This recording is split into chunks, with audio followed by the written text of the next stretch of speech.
நிறைய கான்சர்ட்லாம் பாடியிருக்கீங்க. உங்களுக்கு ஸ்டேஜில் போயிட்டு டிசப்பாயிண்ட் பண்ண மாதிரியான விஷயங்கள் எதாவது நடந்திருக்கா உங்களுக்கு? ஸோ ஷோவில் பெர்ஃபார்ம் பண்ண போகிறோம் அந்த பாட்டை அப்படின்னு நினைக்கும் போது அங்கே போனால் அந்த பாட்டு வந்து என் பேர் இல்லை, வேற ஒரு சிங்கர் பேர் இருக்குது. ஓகே, அந்த ஒரு பாட்டு தான் நாங்கள் ஸ்டேஜில் பாட போகிறேன், அந்த பாட்டும் இல்லை அப்படின்னு ஆயிடுச்சு. ஆனால் அது அப்புறமா சாருக்கே தெரிஞ்சிச்சு. ஸ்டேஜுக்கு போனதுக்கப்புறம் தான் அங்கே பார்த்தா நீ பாடலையா அந்த பாட்டு அப்படிங்கிற மாதிரி அவருக்கு தெரியல. Something happen, some other singers பாடினாங்க. I don't want to mention the name. பாடி முடிச்சதுக்கு அப்புறமா ஷோ முடிச்சதுக்கு அப்புறமா நான் ரொம்ப வெக்ஸ் ஆகிட்டேன்.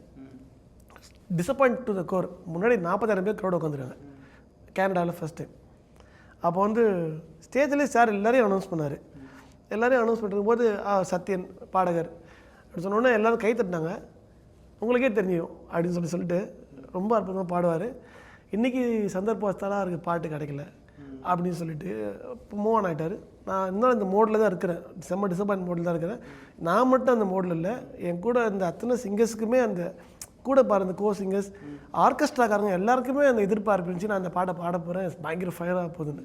ஆனால் அது இல்லைன்னு ஒன்று எல்லாருமே அதை ஃபீல் பண்ணி என்கிட்ட வந்து சொன்னாங்க, என்னாச்சு இந்த பாட்டு ஏன் அப்படின்னு. ஓகே.